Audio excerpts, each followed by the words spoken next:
Establishment की बस हो गई और वो इन हालात का मुकाबला क्यों नहीं कर पा रहे। काजी फायज़ ईसा और सैयद आसिम मुनीर साहब की एक्सटेंशन की कहानी क्या है, क्या एक्सटेंशन मिलेगी। मरियम नवाज़ का अरशद नदीम जो थे उनके साथ कैसा फ्रॉड किया गया। हामिद मीर अदालत पहुंच गए। इसके अलावा आज की दीगर अहम खबरों के ऊपर आपसे बात करेंगे। अस्सलाम वालेकुम, आप देख रहे हैं गोरखतंदा अबरार कुरैशी, आपसे मुखातिब हूँ। गेम कहते हैं कि इस्टेब्लिशमेंट जो है उसके हाथ से मुकम्मल तौर के ऊपर निकल चुकी है और अब बेबसी है और मजबूरी है कि क्या किया जाए। इस ज़िमन में आप देखिए कि इमरान खान और उनकी सोशल मीडिया टीम जो है उसको रोकना मुश्किल हो गया और ताहाल फायर वॉल लगाने के बावजूद सोशल मीडिया के ऊपर ट्रोलिंग, तनकीद और जायज़ तनकीद और नाजायज़ सारी चीज़ें जो हैं वो सरेआम हो रही हैं। इमरान खान की मकबूलियत भी कम नहीं हो रही और ऐसे लगता है कि गेम इस्टेब्लिशमेंट के हाथ से निकल चुकी है। इमरान खान के पास कोई मुतबादल बयानिया नहीं था, जबकि इस्टेब्लिशमेंट के हवाले से देखा जाए तो इमरान खान के सामने वो बेबस हैं और किसी भी लिहाज से इमरान खान के बयानिए को वो तोड़ नहीं सके, अपना नया बयानिया सेट नहीं कर सके। इमरान खान के मुतबादल पहली बार पाकिस्तान की तारीख में इस्टेब्लिशमेंट को पाकिस्तान के अंदर से कोई सियासी जमात या कोई और सियासी लीडर नहीं मिल सका जिसको वजह बना के जो है इमरान खान को पीछे धकेला जा सके या किसी को सामने लाया जा सके। इन्होंने इमरान को पीछे करने के लिए कोशिश की, PDM की दूसरी मरतबा हुकूमत बनी, मगर ये सारे मिलकर भी इंक्लूडेड इस्टेब्लिशमेंट इमरान खान जो हैं उनको ज़ेर नहीं कर पा रहे। तो नजम सेठी का जनरल फैज़ हमीद की गिरफ्तारी के हवाले से तबसरा है और ये अल्फाज जो हैं वो नजम सेठी साहब के हैं कि इमरान खान का जो बयानिया है वो नहीं टूटा, इमरान खान आज भी मजबूत है और इस्टेब्लिशमेंट जो है उसकी बस हो चुकी है और इस्टेब्लिशमेंट के हाथों से गेम निकल चुकी है। और ये बड़ा अच्छा और कड़वा सच कहा। उसकी वजह के फैज़ हमीद साहब को मैं फिर कहूँगा कि सामने ला के गिरफ़्तार करके आपने अपने इदारे के ऊपर ये इल्ज़ाम लगाया है और ऐसे किया है कि आ बैल मुझे मार कि एक DGISI जो है वो करप्ट इंसान है, उसने करप्शन की है और फ़ौज करप्शन करती है। ये आपने साबित किया है जनरल फैज़ हमीद को बुग़्ज़ इमरान में गिरफ़्तार करके।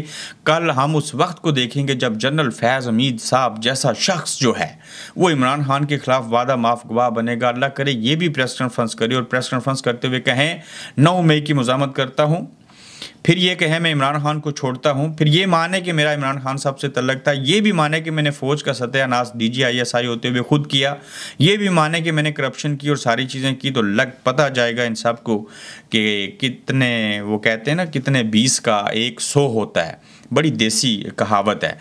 अब देखिए कि फायर वॉल लगाने के बाद चीज़ें कुछ कंट्रोल में हुई, लेकिन उसके बावजूद इज्तिमाई तौर के ऊपर देखा जाए तो बेबसी और मजबूरी और लाचारी है यहाँ पे भी। और इस फायर वॉल को लगाने से जो नुकसान हुआ, ये स्क्रीन शॉट आप देखिए, मैं पूरा नहीं पढ़ूंगा। लिखते हैं डियर नवीद एंड टीम, यानी कि प्यारे नवीद साहब और आपकी टीम, इनका कॉन्ट्रैक्ट ख़त्म किया गया। ये इंटरनेशनल कंपनी को पाकिस्तान के अंदर बैठ कर सर्विसेज प्रोवाइड करते थे और जब इंटरनेट की सर्विस ठीक नहीं है, बिजली की लोड शेडिंग है, UPS लगाने के बावजूद इंटरनेट चीज़ें तैयार भी हो जाएं, ग्राफिक डिज़ाइनिंग की, वीडियो एडिटर और बाकी डाटा और वेबसाइट और ऐप्स बनाने का, तो ये काम बर वक्त नहीं कर पा रहे थे। तो ये हज़ारों लाखों डॉलर का बिजनेस करती थी कंपनी, या हज़ारों में भी हो, तो उन्होंने कॉन्ट्रैक्ट इसलिए ख़त्म किया कि आप बर वक्त हमें सर्विसेज नहीं दे सकते, क्योंकि फायर वॉल लग गई, इंटरनेट काम नहीं कर रहा।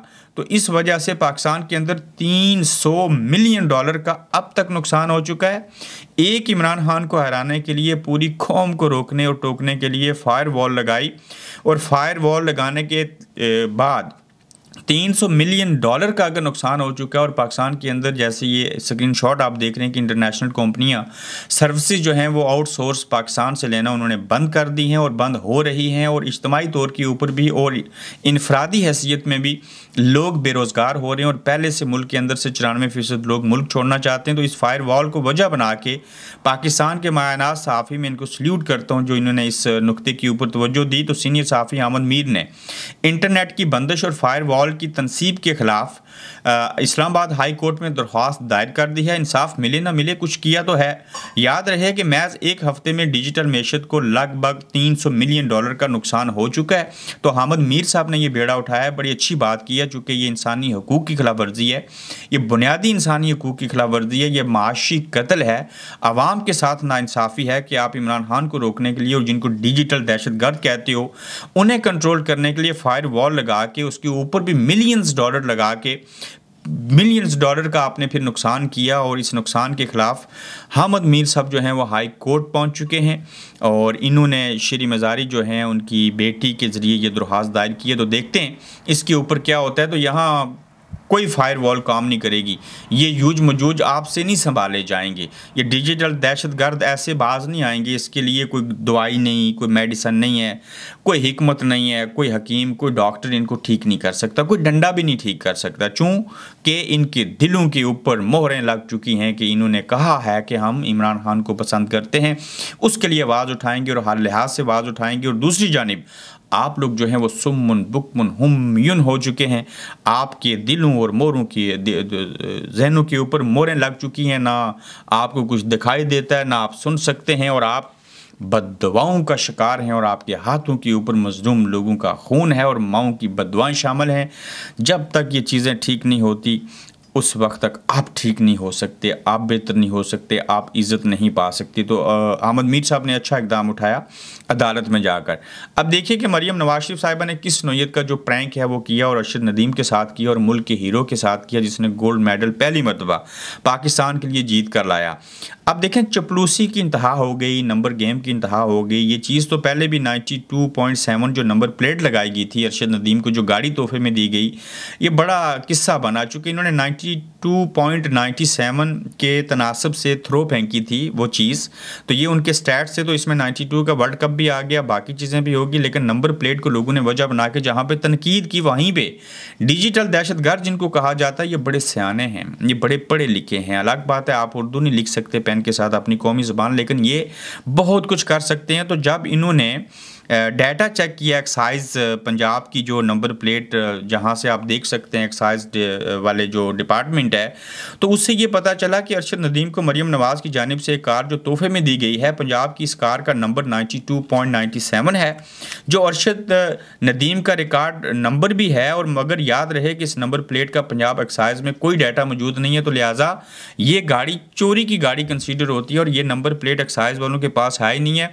इन्होंने बिना उसको रजिस्टर्ड किए ये नंबर प्लेट एक्साइज वालों से बाज़ाब्ता लेने के बजाय खुद से ऑर्डर दिया 92.97 लिखो और इसको दे दो।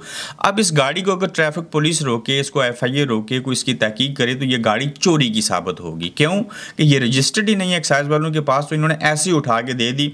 तो जिस मुल्क के हुक्मरान अपने आप को बढ़ा चढ़ा के बयान करने के लिए ये हालत कर दें, वहाँ पर आप इमेजिन कीजिए क्या होगा। काजी फायज़ ईसा की एक्सटेंशनों का मामला ये है कि army chief general Asim Munir को एक्सटेंशन मिल जाएगी। उनकी उम्र 55-56 साल है और 64 साल की उम्र तक आर्मी चीफ वो रह सकते हैं। इमरान खान को कोई रिलीफ नहीं मिलेगा, नजम सेठी ने ऐसे कहा। और दूसरी जानब कहते हैं काजी फायज़ ईसा के एक्सटेंशन के रास्ते भी सीधे किए जा रहे हैं, और काजी के फैसलों से सब वाज़ेह हो रहा है कि उन्हें एक्सटेंशन मिलेगी। और काजी फायज़ ईसा के साथ साथ हाफिज़ साहब और काजी साहब दोनों एक्सटेंशन लेना चाहते हैं, और ये कह रहे हैं नजम सेठी कि उन्हें एक्सटेंशन मिलने के इम्कानात हैं। इसके ऊपर फिर कभी तफसील से बात करेंगे, इम्कानात कितने रोशन हैं और कितने मांद पड़ चुके हैं। जश्न आज़ादी मनाने वालों के खिलाफ जो है वो तहाल कार्रवाई हो रही है, और अहमद अजहर के कहने के ऊपर जो लोग बाहर निकले थे जिन्होंने एहतजाज किया था, आज भी उनके घरों के ऊपर रेड जारी हैं। अगर वो घर ना मिलें तो उनके घर वालों को उठा के ले जाते हैं, रोड ब्लॉक का जाली पर्चा डाल देते हैं, और पुलिस वाले कहते हैं कि हम बेबस हैं, मजबूर हैं, ऊपर से ऑर्डर आते हैं, ऊपर से अल्लाह की तरफ से नहीं आते, इस्टेब्लिशमेंट के ऑर्डर आते हैं। लेकिन सब पुरज़म हैं और अपनी हकीकी आज़ादी की खातिर दोबारा निकलेंगे। अहमद अजहर ऐसे कह रहे हैं। देखें, जो कौम आज़ादी नहीं मना सकती, जो आज़ादी मना ले, किसी सियासी जमात का झंडा पाकिस्तान के झंडे के साथ ले आए, तो उसके ऊपर कहर बरसाया जाता है। ये बड़ा इंटरेस्टिंग सब्जेक्ट है। आखिरी में इसको 50 सेकंड के अंदर ख़त्म करता हूँ। ODC इस्लामाबाद को कानून हाथों में लेने पर अवार्ड दिया जाएगा, और अहम खबर यह है कि डिप्टी कमिश्नर इस्लामाबाद इरफान नवाज़ मेमन को बतौर ब्यूरोक्रेट मुल्क की तरक्की में अहम किरदार अदा करने पर 17 इम्तियाज़ अवार्ड देने की सदर ममलकत ने मंजूरी दे दी है, और 23 मार्च 2025 को अवार्ड दिया जाएगा। और 1 मार्च की तौहीन अदालत सज़ा भी मातल है, ख़त्म नहीं हुई, अपील अभी ज़ेर अल्तवा है, साकिब बशीर कह रहे हैं। तो इस मुल्क के अंदर जिसने कानून के साथ खिलवाड़ किया, जिसने हुक्म नहीं माना, जिसने जितने गुनाह किए, उसको उतना बड़ा हिलाल इम्तियाज़ मिलेगा। और मेरे ख्याल से हिलाल इम्तियाज़ मिलने के बाद आपको कुछ सफरी सहूलियात मिल जाती हैं, उसमें आसानियाँ हो जाती हैं। तो अगर इस तरह से अवार्ड देने हैं तो काजी फायज ईसा और उमर फारूक को जो चीफ जस्टिस हाई कोर्ट है उनको तो रोज़ाना अवार्ड मिलना चाहिए लाल इम्तियाज़ का। 1 साल 25 मार्च का आप इंतज़ार क्यों करते हैं? तो अपना फीडबैक दीजिएगा, यूट्यूब चैनल को सब्सक्राइब कीजिएगा। तो जल्द आपसे फिर मुलाकात होगी। आप देख रहे हैं गोरखधंधा अब्रार कुरैशी के साथ।